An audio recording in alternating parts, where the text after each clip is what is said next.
Hey everybody out there in the YouTube universe, this is Mr. Movie, and in today's video I'm going to tell you why Ravenous is in my collection. Ravenous came out in 1999. It's kind of unique because it's a horror western. You don't hear too many of those. And it's loosely based on the Donner Party. You may have heard the legend of the Donner Party. It actually happened, so it's a legend that's actually true. And what it was is in the wagon train times, so the 1840s, this group of people was trying to go cross country during the whole Manifest Destiny period in American history, and they got stranded in a really harsh snowstorm, and they had to resort to cannibalism to stay alive. So it's pretty gruesome, but it's been referred to in other movies, The Shining, a couple of, and any kind of movie where people are stranded and that thought crosses their mind when hunger strikes. So you've probably heard of it. It's not something they teach in school, but you've probably heard the story. This movie is directed by Antonia Bird. Not very well known. She's done a lot of TV, couple of not very well known movies. This is the only movie that I've seen of hers, but as you can tell, it's in my collection, so you know I like it. It stars Guy Pearce as Captain John Boyd and Robert Carlyle as Colonel Ives and F.W. Calhoun, but I'll get to that later. It's set in California in the 1840s during the Mexican-American War. That's where the movie begins. And John Boyd, the Guy Pearce character, he's actually a lieutenant during this. So the war is going on, there's a big battle happening, and the Americans are losing. And he falls to his knees and he plays dead because he's afraid of dying, and he just figures, you know what? Battle's lost. I'm just gonna lay here and play dead. So the Mexicans win the battle. They pick up the bodies and they start putting them into a pile. And he's towards the bottom of the pile, and he's laying there, and a lot of blood is dripping from the other soldiers piled on top of him, and the blood is getting in his mouth, and he ends up swallowing it. It's kind of gruesome, but it plays into what happens later. So he somehow summons the strength to be able to crawl out from underneath the bodies, and he takes the Mexicans by surprise, and he's able to capture them. And as he captures them, the cavalry comes in, and he's hailed as a hero, even though what he did was pretty cowardly. So he doesn't feel that he deserves any praise. Regardless of that, they have a big dinner for him because he's going to get the rank of captain for his bravery, and he's going to get a medal. And while they're sitting there having the dinner, they're all eating steak, and it's bloody, and you could just tell he's queasy and he doesn't feel well, and he gets up and he walks away. And you're introduced to General Slauson, and he comes up to him and he says, Boyd, I know that you're a coward, and I know you don't deserve any of this, but since I can't court-martial you because you were just promoted, it'll set a bad precedent, I'm going to transfer you. So he transfers him to the Sierra Nevadas, to an outpost in the middle of nowhere. So he gets to the new place, and when he gets there, he's introduced to the new crew led by Colonel Hart, and Colonel Hart introduces him to the cast of characters that makes up this place. You got one private who's the military guy. He's a lunatic. He's in the freezing cold water screaming, he's the soldier. You got one guy who does the cooking, and Slash being the doctor, and his advice is don't get sick. He's an alcoholic. You got one of the other privates who there's a Native American family who lives there with him. It's his brother and sister, and the brother and this guy, who's played by David Arquette, which makes perfect sense. they're just eating peyote and smoking dope, and that's all they do. And so I mean, yeah. And then there's Toffler, who's he's their residential religious guy. He's writing psalms and praying and that kind of thing. So when the colonel is speaking to Boyd, he tells him, there's not much to do here. With your rank, you'd be second in command. We're just an outpost for people going to the west, and so there's basically nothing to do in this place. So they're there hanging out. They have dinner, and he says, so, tell us the story of how you got your medal. And he said, for cowardice. He doesn't hide it. And he said, well, listen, most people here that end up in this place do have something in their past, so it's understandable. Don't worry about it. And they're eating dinner, and as they're just relaxing after dinner, the one thing you have to know is the guy who's the alcoholic is passed out when this happens. All of a sudden, they see a guy going by the window. What was that? They go outside, and they find this guy freezing in the snow. They bring him in, and they're like, how is this guy alive? Right? He had no coat, he's like, it's, a blizzard, and, so how is this guy alive? They throw him in some hot water and, trying to revive him, and finally they revive him. And he says, I guess I owe you gentlemen a story. And he says, and they're like, yes, what the hell? And he tells them that he's been traveling for 3 months. And they're like, 3 months? How the hell did you survive out there for 3 months? And he says, let me tell you my story. So he said he was part of a group that was doing a wagon train going west, and they were led by a man named Colonel Ives. Now, the character that I was telling you about that was out in the snow, his name is F.W. Calhoun. And he's the guy that I said is two people. And you'll see when I further the story how that's possible. That's the Robert Carlyle character. Great actor. So is Guy Pearce. Two of my favorite British actors. I think Guy Pearce is actually Australian. But so his character's telling the story, and he says they were part of the wagon train, and they were led by this military man, coincidentally, because they're all military. And he says named Colonel Ives. He says a terrible, awful man. And he said he claimed to know a new route through the Nevadas. So they all followed him. He said it was a husband and wife, himself, a servant, and this colonel. And there was harsh weather. They took this guy's route, which was wrong. They got stuck, and they ended up being in a cave. And they said they had to wait out the storm, and the storm took longer than they thought. He said, so they ate the horses, they ate the oxen, and they got down to eating their boots and their belts, and then there was nothing else left to eat. And they just decided, they were starving, they had to do something. They ended up killing one of the party. And he said he was out gathering firewood, and when he was walking back, the smell of meat cooking got him so happy, and he said he praised God and was excited. He came in and he saw they were cooking the guy's leg. He was like, ugh. But he was starving and they had to eat. And he said he ate sparingly. He said others did not, and the food didn't last that long. So then they ended up killing another person, and then another person, and then it was just him, the wife of the other guy who they killed, and the colonel. He said he knew in that position his time was limited, and he was going to be next. So he said, I did a very cowardly thing, and he fled. So Boyd is kind of like, he understands cowardly actions because that's something he did. So they said, okay, the woman is still there. We're military. It's our job to go try to find this person and help them. So he leads them to try to go back and the way he came and find these people and help the woman and save her from Colonel Ives.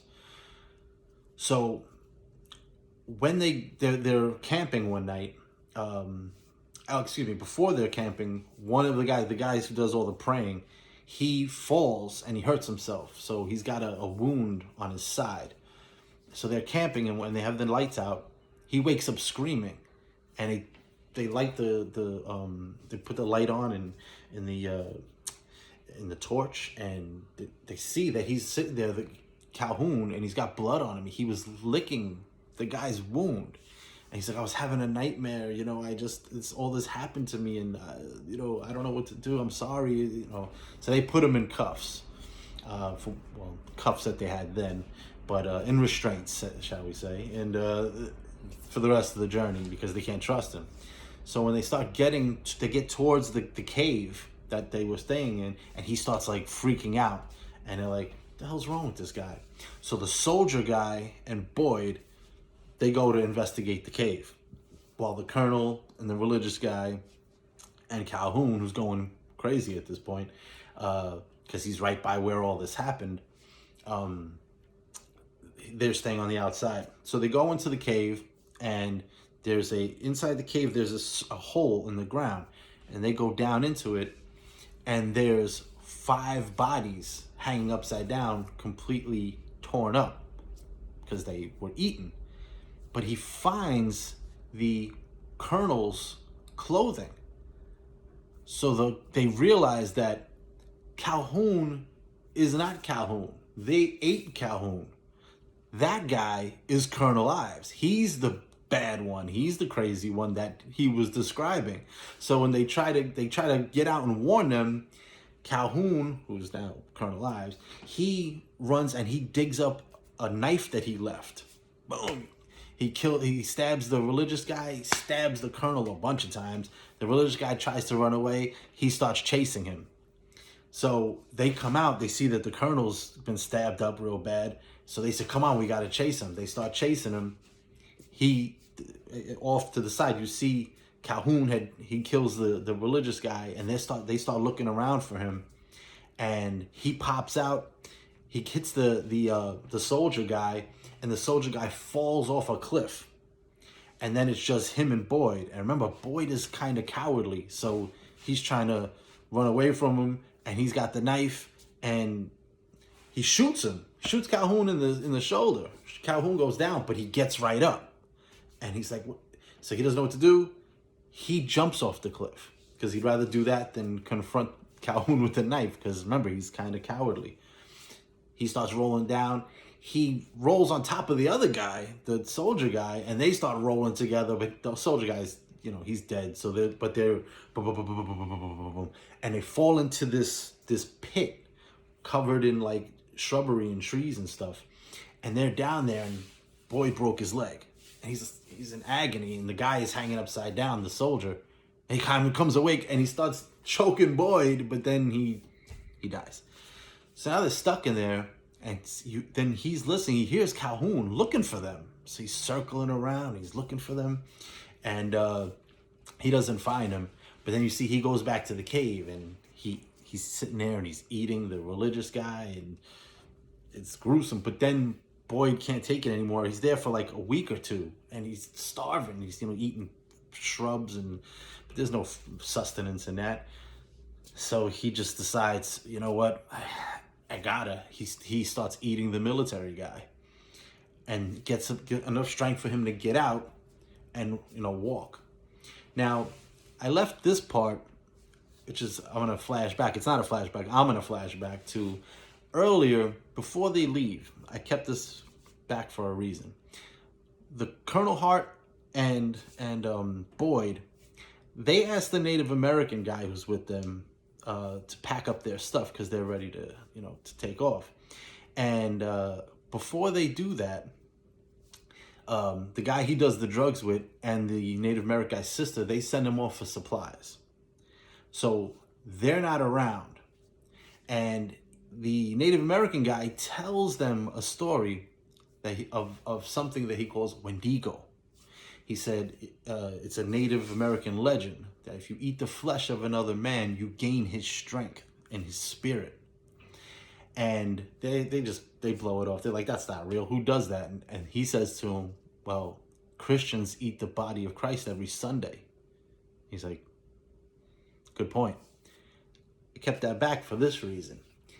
Boyd eats the soldier, gains his strength. The legend is true. That's how Calhoun was able to survive the walk there by himself with no coat for 3 months in the snow, because the legend is true. If you eat another person, you gain their strength. Now remember, he ate the soldier. So, on a broken leg, he walks all the way back to the camp. Meanwhile, the Calhoun's eating a bunch of guys. So he ate the Native American. He ate the religious guy. He's got a lot of power. And he ate all the people that he was in the camp with, in the cave. So Boyd goes back. He finally gets back there, and the Native American guy's sister and the guy that he used to do the drugs with, they come back and they don't know anything about this. They see that Boyd's all messed up, and they bring him in, they take care of him, and he tells them the story, but nobody believes him. And then General Slauson from the beginning shows up. He's like, what's going on here? Half the camp is dead, what have you? And he tells them the story, and he doesn't believe him. And he said, you've lost your mind. And he's like, well, since we can't find Colonel Hart, we're going to need a replacement to take this place over. And he brings me, he says, let me introduce you to your new commander. And he says, Colonel Ives. And Calhoun shows up in his military stuff and whatever. Boyd goes crazy. He's like, that's him. That's the guy I was telling you about. That's him. They're like, get out of here. What do you mean? He said, well, you said you shot the man in the shoulder, right? He says, yeah. He says, would you mind if we look at your shoulder? He takes it off. No wounds on either shoulder. And the reason for that is because when you eat the other person, you gain their strength. You heal up. That's how Boyd was able to walk on his broken leg. But he knows it's him, and Calhoun, who's Colonel Ives, knows that he knows. So now they're just sitting around, and they're kind of like playing it off each other. And what ends up happening is it's a very tenuous situation because they both know, but nobody else does. So then you find out that Colonel Ives comes out and he has a talk with Boyd, and he tells him, I had tuberculosis, I was dying, and I came upon a Native American who told me a very interesting story. And he told me the story, if you eat another man's flesh, you gain his strength. And he said, you felt that, you did it, why are you denying it? It's a miracle. Why don't you want to live like this? And he's like, because it's wrong. He was like, you shouldn't be eating other people. And he's like, too bad. So a little time passes, and Boyd is, they restrain him because they think he's nuts. And then all of a sudden, out of nowhere, Colonel Hart shows up. Calhoun didn't kill him. He let him live, and he fed him some of the other people that he killed to get his strength back up. And now he says, he picks up a walnut, he crushes it in his hand. He's got this newfound strength, but he's a good guy, and he tells Boyd, I can't live like this. Just kill me. So he lets Boyd go, gives him a knife. Boyd kills him and says, okay, now I'm going to go after Colonel Ives. And but before that happened, there was a discussion of the three of us will live here, and as people travel west to go to California, we'll just eat them. He's like, we'll live forever. We'll always be in good health. It'll be amazing. And that's kind of what changed Colonel Hart's thinking. He's glad to be alive, but he says, I can't live like that. Just kill me. So now, final battle, where he's going to say, you know what? I got to kill this guy. So he goes after Colonel Ives, and Colonel Ives goes after him, and they have one of the best drag-out brawls, because you got to remember, both of these guys have eaten other people. And excuse me, I forgot a part. There's also a part where after he stabs the colonel, he gets stabbed. So he's going to die. And he tells him, listen, if you don't eat and join us, you're going to die. So Boyd ends up eating too. So now they're both full of other people's strength and spirit because they ate multiple people. So when they fight, it's ridiculous. They're stabbing each other, hitting each other over there. It's gruesome. It's great, but it's gruesome because both of these guys almost have superhuman strength and superhuman healing. And you know what I mean? So they're going at it, stabbing each other, hitting each other with axes, all kinds of crazy. It's a bloody mess. Great fight. And at the end of it, boom, he stabs him and they fall to the ground. And you think Boyd's gonna be dead, but they fall. He pushes him down. He falls on a bear trap, and then he pulls the bear trap onto himself. So they both die. That's what he thinks. And as they're laying there, both stabbed up and bleeding with a bear trap holding them together, Colonel Ives says to him, "You know, if you die first, I'm gonna eat you." And then they both end up just dying. And the funny thing at the very end is the general, Slauson from the beginning, and the one who came back who didn't believe him, he comes upon this scene and he's like, what the hell is going on? But when he goes into the cabin where they're staying, he smells food cooking that Colonel Ives is cooking. It's a stew, and he picks up the spoon and he eats some of it. So he just ate somebody too. It's a crazy movie. It's insane. Cannibalism, it's a great story. It's some cool action. It's pretty nutty. But it's I love this movie. It's really cool. And the acting is great. Those are two really good actors. And the other characters I mentioned, I didn't mention them by their acting, but you'll know a lot of these people from this movie from smaller roles. The guy who's Colonel Hart is actually the principal in Ferris Bueller. So there's that for you. But I highly recommend this movie. It's really cool. It's a great movie. I think you'll enjoy it if it doesn't gross you out. And that grossing out is why I put the rewatchability scale at 75. It depends on who you are and what you're into and what you like, and if you can, forgive me, stomach this kind of thing. Well, with that being said, thank you so much for watching. If you want to see me review more movies and find out why they're in my collection, just hit that notification bell, subscribe, share with your other movie nut friends. And this is Mr. Movie signing off, and I will see you again next time at the flicks.